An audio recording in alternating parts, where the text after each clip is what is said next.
Welcome back to part 5 of Exploring Vodun in Benin, and this day ended with me running for my life away from a masquerade. If you don't know what a masquerade is, it's these guys.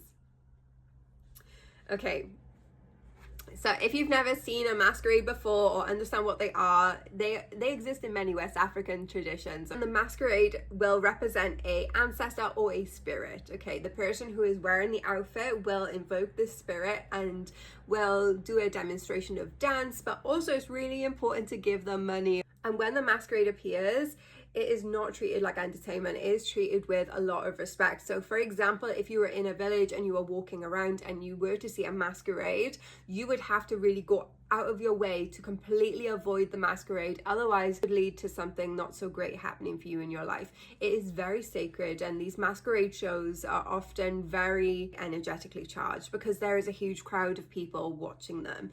So I decided I wanted to go and speak to a Mami Wata priestess. I just had a couple of questions I wanted to ask, and we found a local person who was happy to take us to the temple. As we drove up, this is where we saw the masquerade happening, and I was like, oh my god, what the heck. I was really excited, but also quite dreading it, being the only white person there, because I realized whilst I was in Benin, like, people would shout at me a lot, and obviously I couldn't tell if it was good, bad, or whatever. So people were shouting at me. They would shout like Blanche, Blanche, which is like white woman or white person even. And yeah, they were all trying to greet me, which is beautiful, like, and great, but also really overwhelming because you're in this huge crowd of people and people are running away from the masquerade as well, because the masquerade will chase you, and if they touch you, they will turn you insane, and you have to do loads and loads of offerings in order to reverse what they did. They literally will make you mad. I was kind of smuggled through the crowd to get to the back of the temple where I was able to meet the priestess. Now, I met the priestess and she was a lovely woman. However, I do believe that she wasn't somebody who was totally aligned with me. She told me that I already know in my heart that I should be initiated into Mami Wata, which massively contradicted to the reading I just had. There was no divination process or anything. She was just kind of saying to me, I will do a 3-day initiation with you, which massively contradicts the 2 months that I should stay in the dark.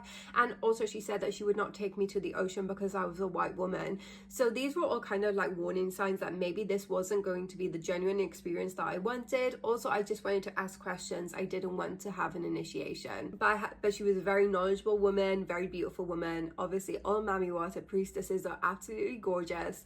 So I was just really happy to have the opportunity to speak to her. Whilst we were waiting to leave, I decided to go and have a little look at the masquerade, but they clocked me immediately, and like everybody kind of like stopped and looked at me, and the masquerades literally made a beeline for me, and I was like, oh my fucking god. And my tour guide stood in front of me, like the energy shifted immediately. That made me feel really anxious because I was like, oh my god, what is happening? I don't know how to engage with this spirit or with this process. I don't understand. Anyway, what happens is they come to you and then you're supposed to give them money, and then they will make a prayer to your ancestors or to the spirit for blessings, basically. So I stupidly had money in my hand and I went to go give it to the masquerade, and the Mami Wata priestess grabbed me and was like, no, don't do that, because this was when I learned if you give it to them and they touch you, it makes you insane. Then I put the money on the floor, and the masquerade will have a handler, and the handler picks up the money, and then the masquerade makes a prayer for you. Then I could see more and more of them like looking at me, so I decided to run to the back of the temple, and I was like escorted away by multiple females and my tour guide to the back of the temple. One masquerade came and he was very adamant he didn't want to leave until he had money, so I gave him money, and then eventually he did leave, but it was just very much like a very forceful experience. And you know, it was an experience that I didn't really know how to handle, but it was one of my favorite memories from Benin, because even though in that moment I was so scared and I was really overwhelmed, it's still one of my favorite memories because I always wanted to see the masquerade.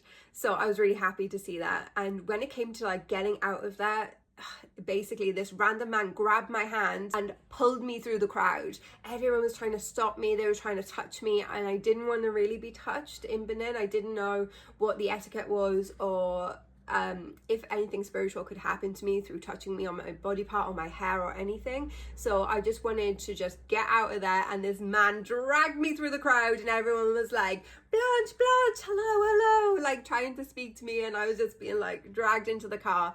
And eventually when I got into the car, I felt like a lot safer and I calmed down. But literally that night I broke my sobriety and I had 2 beers because it was just a madness.